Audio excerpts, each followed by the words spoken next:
Salut et bienvenue à ce nouveau numéro de notre rendez-vous hebdomadaire. Manager comme un leader. Je vais super bien et j'espère que vous vous portez comme un charme.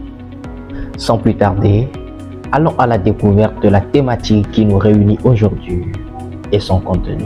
Aujourd'hui, pour ce numéro de Manager comme un leader, je partage avec vous les grandes lignes de la loi de l'importance.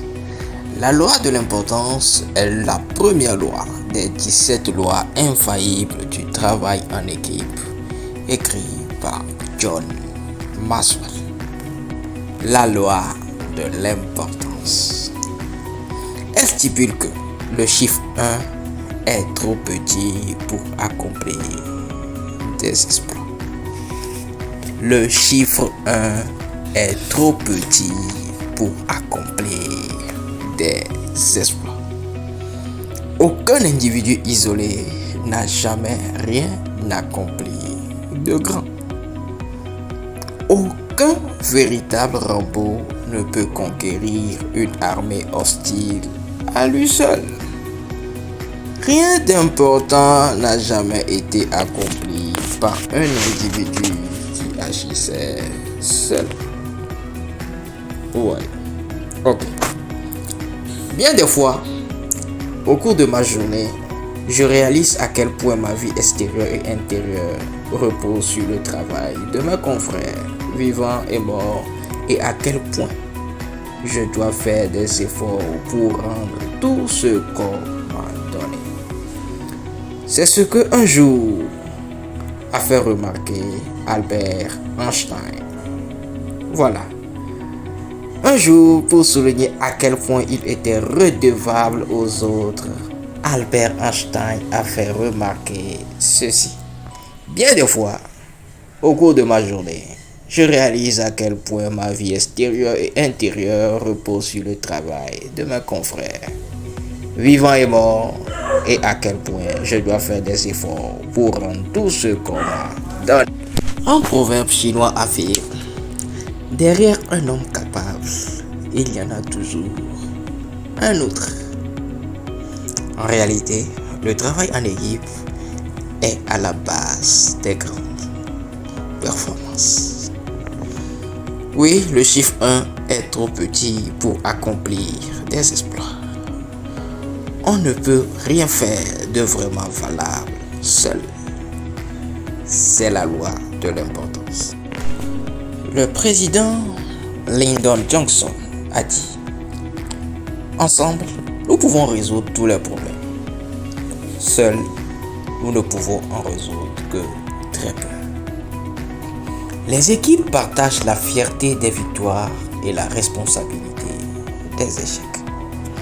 Les équipes rendent les leaders responsables d'atteindre l'objectif, tandis que les individus qui n'ont de compte à rendre à personne peuvent changer leur objectif sans que personne ne le contrôle. Les équipes peuvent faire plus que les individus. Donc, si vous souhaitez gagner votre potentiel maximum ou atteindre des sommets d'apparence inaccessible, comme par exemple transmettre votre message 20 siècles après votre départ, vous devez faire partie d'une équipe. Les surhommes, les surfemmes, ça n'existe pas.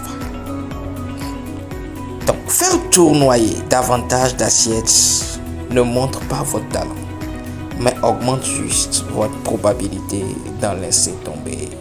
Oui. La question n'est donc pas de savoir si vous pouvez réussir un exploit tout seul, mais à quel moment vous allez comprendre que vous en êtes incapable. Le philanthrope Andrew Carnegie a déclaré: quand vous réalisez que les autres peuvent vous aider à accomplir un meilleur travail que vous l'auriez fait seul, vous franchissez un grand pas. La première méthode pour estimer l'intelligence d'un dirigeant consiste à regarder les hommes qui l'entourent. Oh là là. Je crois que si certains leaders s'entourent de gens faibles, c'est plus par insécurité que par manque de discernement ou d'intelligence. Seuls les leaders sûrs d'eux donnent du pouvoir aux autres. Woodrow Wilson a dit: nous ne devrions pas seulement faire appel à tous les talents que nous avons, mais aussi à tous ceux que nous pouvons emprunter. Si je devais tout recommencer, je chercherais de l'aide, a dit John Geiger. Chaque fois que je suis confronté à un défi, quel qu'il soit, mon premier réflexe consiste à penser aux gens que je souhaite embaucher pour m'aider. Pourquoi voyager seul quand on peut être accompagné?